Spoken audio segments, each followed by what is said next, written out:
I'm glad to be here this morning. I got invited by the Liberal Party of Canada to share the experience of Montreal in terms of innovating and creating opportunities to have more housing.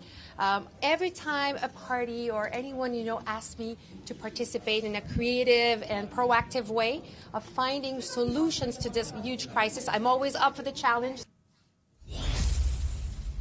Montreal Mayor Valérie Plante meeting up with cabinet here in Montreal this morning to brief ministers, as you heard her say there, on her city. It's a hometown reunion that comes on the heels of a spat between federal Conservative leader Pierre Poilievre and the mayor, with the Tory leader taking aim at Plante's municipal management of the housing file, accusing her of, quote, incompetence. Poilievre criticized the Liberal government for paying billions to Mayor Plante and Quebec City's mayor, Bruno Marchand, despite what he describes as a, quote, massive drop in construction in Quebec. Mayor Plante replied also through social media that, quote, common sense also meant understanding that in Quebec, federal funding for housing does not go through the cities. Let's bring back the front bench to unpack that. Dan Moulton, Shakir Chambers, Carl Bélanger, and Mariko Walsh are with us. Shakir, I'll start with you. What do you think the sort of political impetus or the strategy behind calling out the mayors are?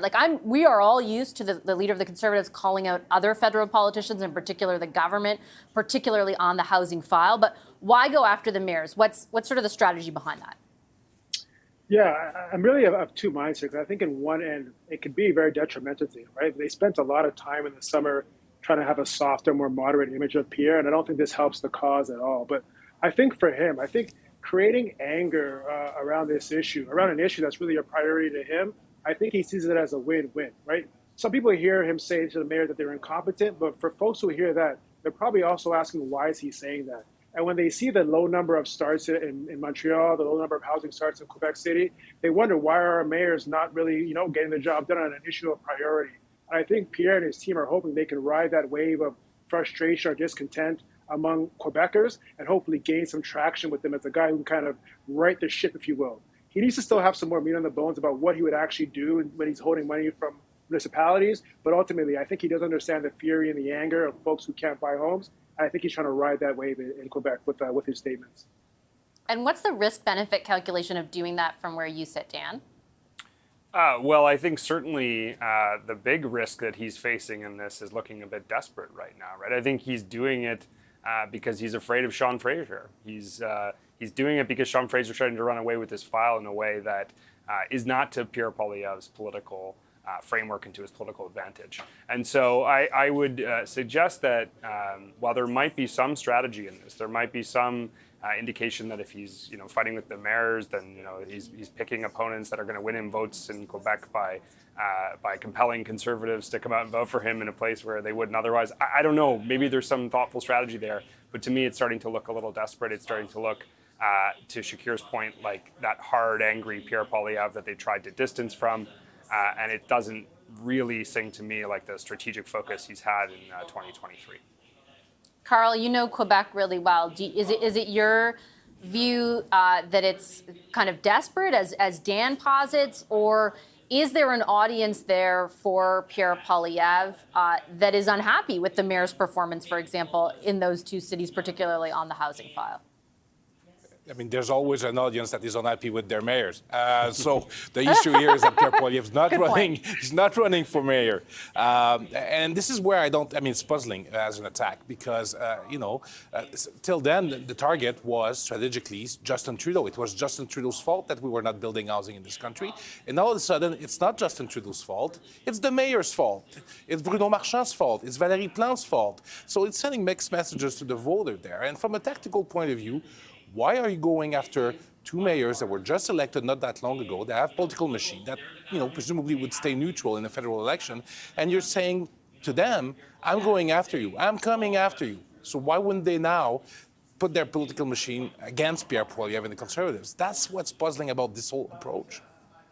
Yeah, I think the thing that puzzled me, Marika, was there are some actually valid criticisms of the policies employed, particularly by the Montreal's mayor, around housing. But that's almost like normally for a different venue. And he has been so adept, Pierre Poilievre, at focusing his ire on the federal government as the polls bear out. Like, why change your tune? I don't really understand what benefit there is. Yeah, I don't think he's fully changing his tune. If you look at his press conference today, it was all about Justin Trudeau adding retreating. To it, I guess. It was maybe adding to it.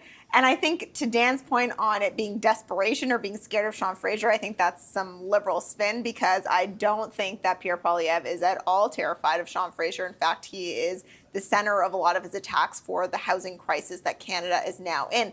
I think if anything, it may be a question of overconfidence, overplaying their hand. But we know from election campaigns like 2019, when Prime Minister Justin Trudeau spent a lot of time talking about Doug Ford and not a lot of time talking about Andrew Scheer, that it can be a play or a strategy to go after other levels of government. Whether this one works or whether, as Shakir says, that it hurts his overall brand of trying to put a softer image on him, I think that's something you only see down the road. It is a risk because it can be seen as punching down, but certainly he does have an audience on the housing file, and it's one that so far people are responding to, not getting out ahead. And I'll note that Valerie Plante didn't exactly defend her record on the housing file. She just said he has his facts wrong on how I get the money. How do you respond to that, Dan? Look, I think that Sean Fraser has taken this file on and run with it in a way that's shocked all observers across the country. The deals he struck with municipalities coast to coast and the action he's seeing on it is helping to move this forward in a way that is actually going to get housing built.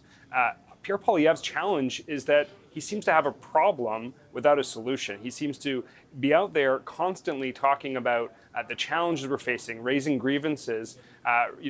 Certainly that is creating some appeal with Canadians who are looking for their leaders to show a bit more sympathy to the challenges they're facing. And I think that's why you're seeing him rising in the polls. But the reality is, I think on this issue, the government is making action. I think Minister Fraser is making progress on a file in a way that surprised a lot of people in the speed in which he's done. And I do think Pierre Poilievre is concerned about losing one of his key talking points. To your point, Shakir, I guess the question is whether it punches through. Yeah, I mean, for the liberal stuff, I mean, we've spoken about it before. I do think Fraser is doing a good job of making some announcements, but I mean, he's not going to see results for 5-10 years at least. So I'm not so sure how afraid Pierre Poilievre would be of Minister Fraser. And I mean, he always points out the fact, I brought up the immigration numbers, the international student numbers in the last panel. Minister Fraser was the immigration minister when these numbers exploded. So I do question, I mean, how on the ball he was in his previous portfolio. Last word to you, Carl. I'm afraid to break it to you guys, but nobody out there knows who Sean Fraser is, so it doesn't really matter. I mean, the viewers of the show do, but yeah. So, I mean, Shakir is right. Like, the results will not happen for years down the road. So the talking point will stay there as long as there are housing shortage in this country, and it will take years to fix that. So it doesn't really matter. The talking point is there to stay. Okay, I'm going to leave it there. Thanks so much to our front bench. Dan Moulton, Shakir Chambers, Carl Bélanger, and Marika Walsh. Jenna Sudds, the minister who oversees the child care agreement in this country, has just stepped up to the microphone. I want to listen in live for a while. Let's bring you to that.